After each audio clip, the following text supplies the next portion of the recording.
अस्सलाम वालेकुम नाज़रीन, 91 न्यूज़ के प्रोग्राम तलाशे शहर में मैं हूं आदिल अहमद सुल्तान। हमारा मकसद जो है तलाशे शहर उन नौजवानों को दुनिया के सामने लेके आने का ये है कि जो नौजवान अपने बलबूते पे आगे बढ़े हैं और दूसरों के लिए वो मशग़िले राह बने हैं, उन नौजवानों को दुनिया के सामने दिखाने का हमारा मकसद है। तलाशे शहर का जो मेन मोटो है। आज हमारे साथ मौजूद होंगे तलाशे शहर में माहिर तालीम engineer Jawad Abrez Khan, advocate, motivational speaker हैं। मुख्तलिफ टीवी चैनल्स पे भी आप इनको देख सकते हैं। किसी तारुफ के मोहताज नहीं है जनाब जवाद अब्रेज़ खान साहब, आपके वक्त का बहुत शुक्रिया। मैं अपने नाज़रीन को बताता चलूँ, चूँकि इनके पास वक्त बहुत ज़्यादा कम होता है, जिसकी वजह से इन्होंने हमें टाइम दिया। इनका नवाजिश है हमारे ऊपर। बहुत शुक्रिया आदिल भाई, शुक्रिया, thank you very much. Jawad साहब, मैं अपने नाज़रीन को एक और छोटी सी बात बताता चलूँ। मेरे लिए एक बहुत शॉकिंग जो है वो चीज़ ये होती है जिसको मैं हमेशा यही सोचता रहता हूँ। 7 ब्रांचें हैं आपके स्कूल की, अल्हम्दुलिल्लाह अल्हम्दुलिल्लाह। 5000 से ज़ायद बच्चे भी उसमें पढ़ते हैं और 500 से ज़ायद टीचर्स भी जो है वो ये हैंडल करते हैं। किस तरह ये सब कुछ मैनेज कर लेते हैं इतनी छोटी सी उम्र में, हमारे नाज़रीन को बताइएगा। आदिल भाई, सबसे पहले thank you very much for having me on your show. देखिए, मैं ये समझता हूँ कि सबसे पहले इंसान की कामयाबी के पीछे जो राज होता है वो अल्लाह ताला की खास रहमत और उसकी ब्लेसिंग्स हैं। उसके बाद माँ बाप की दुआओं का समर है। और मैं ये समझता हूँ कि जब मैं यूनिवर्सिटी लाइफ में था, मैंने अपनी लाइफ का एक मकसद, मतमा नज़र और लुब्बे लुबाब तय कर लिया था, और वो ये था कि मैं आवाम की खिदमत करना चाहता था, लोगों के काम आना चाहता था। इस वजह से जब मैंने ये इस पैशन में आया, इस प्रोफेशन में आया, ये बेसिकली ये प्रोफेशन नहीं, ये मेरा पैशन है। मैं इस शोबा में जब मैंने कदम रखा तो मुझे महसूस हुआ कि मैं अपनी ज़िंदगी में इसी काम के लिए बना था। और जब मैं इस प्रोफेशन में आया तो मैंने इसको एज ए पैशन लेकर चला, क्योंकि मुझे महसूस हो गया था कि अल्लाह की ज़ात ने मुझे पैदा ही इसलिए किया है कि मैंने अपने नेशन के जो सपूत हैं, नौजवान हैं, उनको बनाना है, उनके किरदार को संवारना है, और अल्लाह के फजलो करम से पाकिस्तान की नेशन को पूरी दुनिया में एक वे देना है कि वो अपनी कारकर्दगी का इजहार कर सकें। तो जब मैं इस प्रोफेशन में आया तो अल्लाह की ज़ात ने इस कदर कामयाबी और कामरानी से हमकिनार किया। और मैं ये समझता हूँ कि तमाम नौजवान आज तो मुझे देख रहे हैं, सुन रहे हैं और ज़िंदगी में कोई कामयाब होना चाहते हैं, मेरा उनको एक छोटा सा पैगाम है कि आप अपनी लाइफ में अपने पैशन को डिस्कवर करने की कोशिश करें। अगर आप अपने पैशन को डिस्कवर कर लेते हैं, अल्लाह की ज़ात ने ना अल्लाह की तकसीम से राज़ी होना चाहिए। सबसे पहले अल्लाह ने ना हर इंसान को किसी ना किसी फील्ड के लिए बनाया है। हमारा काम है, टीचर्स का काम है, मोटिवेशनल स्पीकर्स का काम है, ट्रेनर्स का काम है कि जो इंसान जिस चीज़ के लिए बना होता है उसको पहचानें, उसको डिस्कवर करें, और जब वो डिस्कवर हो जाए फिर उस इंसान को पता चल जाए कि मैं ज़िंदगी में इस काम के लिए आया था। फिर उसके बाद जो दूसरा स्टेप है वो ये है कि आपने फिर भरपूर मेहनत करनी है अपनी फील्ड में।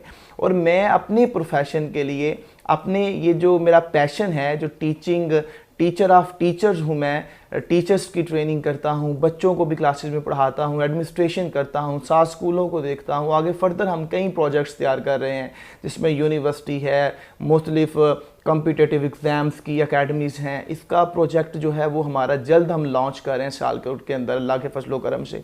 तो मैं ये जब चीज़ें देखता हूँ, और ये क्योंकि मेरा पैशन है, तो मैं तो हमेशा अपने पैशन के लिए, अपने प्रोफेशन के लिए एक शेर कहता हूँ कि करूँगा क्या अगर हो गया नाकाम मोहब्बत में, मुझे तो कोई और दूसरा काम भी नहीं आता। तो मुझे लगता है कि अल्लाह की ज़ात ने मुझे इसलिए बनाया था, इसी वजह से अल्हम्दुलिल्लाह आज मैं कामयाबी और कामरानियों से हमकिनार हूँ, अल्हम्दुलिल्लाह। अच्छा, मुझे ये बताइएगा, आपका विजन तो ये है कि नौजवानों को तालीम से रास्ता किया जाए, दुनिया में पाकिस्तान की और नौजवानों की पहचान करवाई जाए।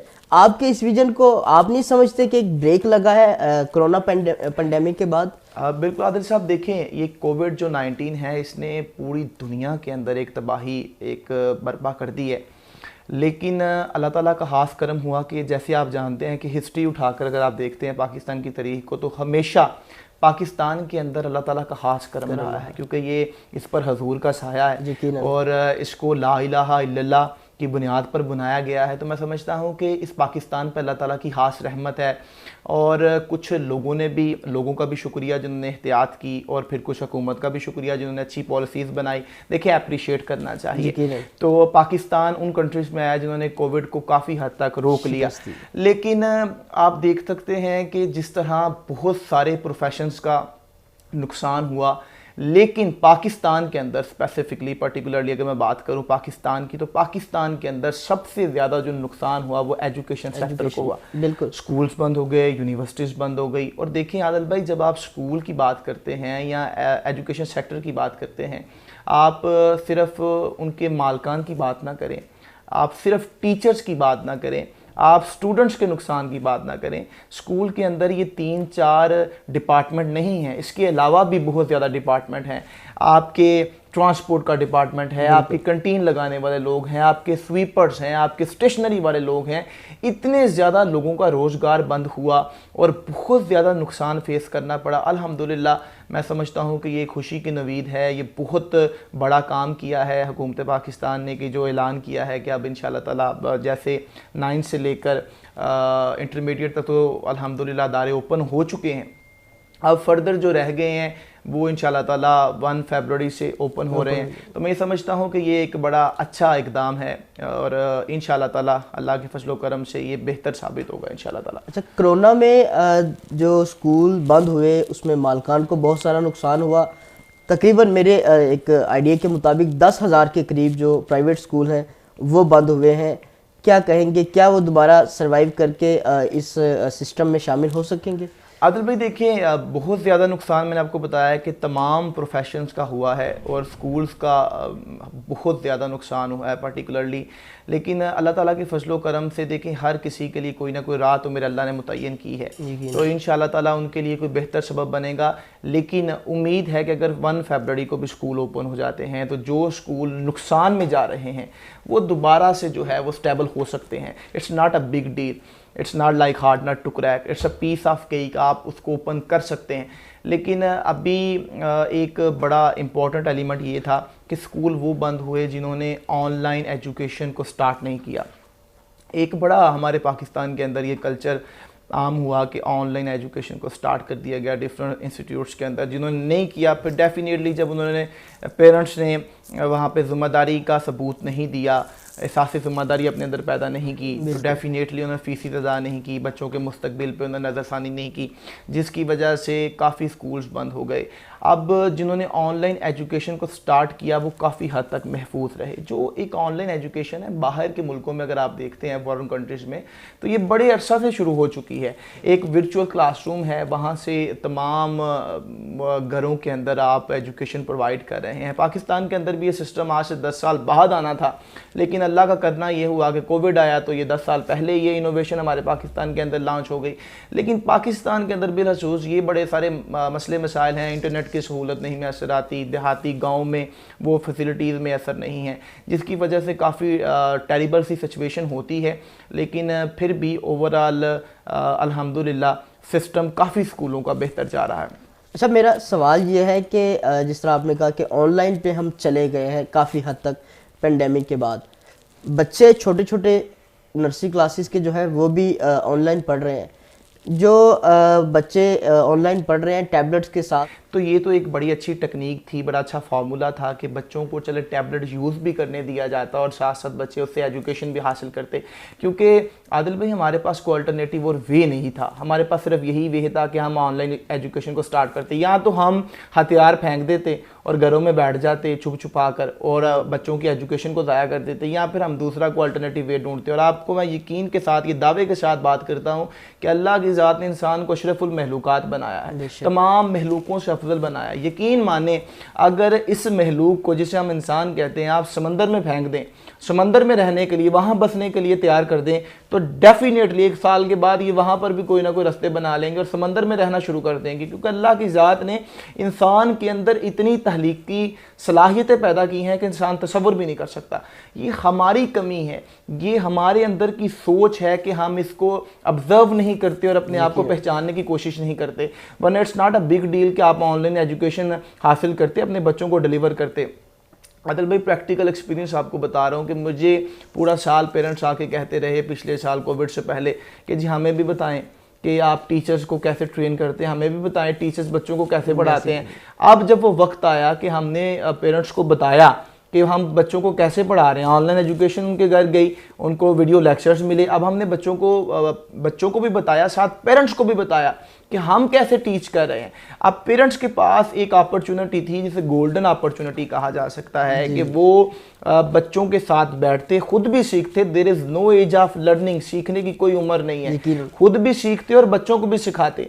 लेकिन कुछ अभी भी ऐसे पेरेंट्स हैं जिन्होंने होमवर्क तक रिसीव करना गवारा नहीं किया। तो फिर ऐसे लोग या ऐसे जो वालिदैन हैं वो फिर अपने इस किए हुए जुर्म, ये जुर्म मैं समझता हूँ कि जो आज हम बच्चों का नुकसान कर रहे हैं ये जुर्म है। ये देखिए हम ऐसी प्रोडक्शन तैयार कर रहे हैं, ऐसे प्रोडक्ट पे काम कर रहे हैं कि जिन्होंने कल को हमें आइंदा तकरीबन 50 साल तक हमें बेनिफिट देना है, हमें बेनिफिट देना है, हमारे मुल्क को बेनिफिट देना है, हमारी सिटी को बेनिफिट देना है, हमारे लोगों को बेनिफिट देना है। तो उन पे मेहनत करने से कतराना नहीं चाहिए और भरपूर फोकस करना चाहिए वालिदैन को। एक और सवाल जो है मेरे ज़हन में हमेशा गर्दिश करता रहता है, बच्चे जब एग्ज़ाम में जाएंगे, बोर्ड के एग्ज़ाम्स होते हैं या स्कूल में होते हैं, इनमें कोई इफेक्ट आएगा? जी बिल्कुल, डेफिनेटली इफेक्ट आएगा। देखिए एक आप जब किताबें उठाकर देखते हैं, स्टडी करते हैं, तो आपको पता चलता है कि ये चीज़ साबित हो चुकी है कि इंसान को पढ़ाने के लिए एक इंसान ही ज़रूरी है। और ये जो ऑनलाइन एजुकेशन है ये अल्टरनेटिव वे है, लेकिन ये कोई प्रॉपर वे नहीं है। और ख़ास तौर पे हमारी कंट्री में स्पेसिफिकली मैं बात कर रहा हूँ, दूसरी कंट्रीज़ के मुतालिक मैं इंफॉर्मेशन इतनी डिलीवर नहीं करना चाहता वहाँ पर क्या हो रहा है, लेकिन स्पेसिफिकली अगर मैं पाकिस्तान की बात करूं और अपने स्कूल्स की बात करूं तो डेफिनेटली इफेक्ट आएगा। बच्चे उस तरह से टैकल नहीं कर सकते। बच्चों की एक टीचर के साथ बड़ी मनोसियत होती है, बड़ी मोहब्बत होती है, बड़ा प्यार होता है। वो जब अपने टीचर को सामने देखते हैं तो फिर जो सीखते हैं वो लर्निंग ऑनलाइन तो डेफिनेटली नहीं हो सकती। दूसरा क्लास का एनवायरनमेंट होता है, दूसरे बच्चों के साथ बैठना होता है, वो फिर उनकी एक्टिविटीज होती है। हमारी आपको पता है स्कूल्स के अंदर तमाम की तमाम एक्टिविटीज जो है, तमाम का तमाम सिलेबस एक्टिविटी बेस्ड है और तमाम की तमाम एक्टिविटीज़ हमारी बच्चों को प्रैक्टिकली कराई जाती हैं, बाहर लेकर ग्राउंड में आ जाता है, प्रोजेक्टर के थ्रू कराई जाती हैं, डिफरेंट गेम्स के थ्रू कराई जाती हैं, प्रॉपर डेज सेलिब्रेट होते हैं जिसमें हम बच्चों को गाइड करते हैं और उन्हें सिखाया जाता है। हमने बच्चों के लिए एक मोंटेसरी सिस्टम जो डॉक्टर मारिया मोंटेसरी इंट्रोड्यूस करवाया था, हमने उसके अंदर इतनी ज़्यादा इनोवेशंस दी हैं। इसी वजह से अल्लाह का फजल ये हुआ कि 4-5 साल के अंदर अल्लाह ने हमें वो कामयाबी और कामरानियों से हमकनार किया जो लोग 50-50 साल बाद भी हासिल नहीं कर पाते। और मैं समझता हूँ कि thanks to almighty Allah, all praise to Allah कि जिसने अल्लाह ताला की ज़ात ने ये हिम्मत, सकत और हौसला दिया कि हम कामयाबी और कामरानियों की तरफ बढ़ सके। उसकी सिर्फ और सिर्फ बेसिक वजह हमने अपने काम के साथ हमेशा वफादारी की है और मेहनत के साथ अपने काम को करने की कोशिश की है। अपने कारोबार को कभी सिर्फ कारोबार नहीं समझा। रिज़्क़ अल्लाह ताला की ज़ात ने लाजमी तौर पर हर किसी की किस्मत में लिखा है।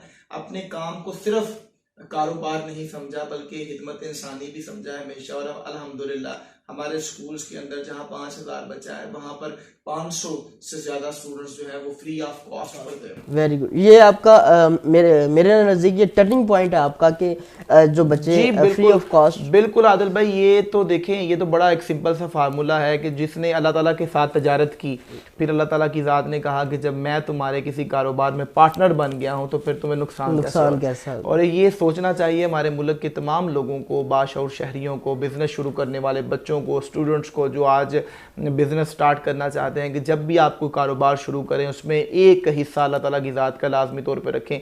और वो आपने डिलीवर कैसे करना है, अल्लाह को पार्टनर कैसे बनाना है कि जो स्पेसिफिक अमाउंट आप अपने बिजनेस से हासिल करते हैं वो किसी गरीब को, किसी मस्कीन को, किसी यतीम को उसे दें ताकि उसकी ज़िंदगी सवरे। और यकीन माने आपके बिजनेस को 4 चांद लग जाएंगे जब आप लोगों के काम आएंगे ना, महलूक के काम आएंगे और अल्लाह की महलूक से मोहब्बत करेंगे। अल्लाह कहता है मेरी महलूक से मोहब्बत करो, मैं तुमसे मोहब्बत करूंगा।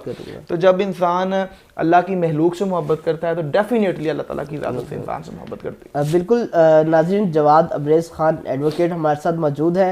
इनसे गुफ्तगू का सिलसिला जारी रहेगा। यहाँ लेंगे एक छोटा सा कमर्शियल ब्रेक, उसके बाद दोबारा हाजिर होंगे, सवालात का सिलसिला जारी रहेगा। देखते रहें 91 न्यूज़।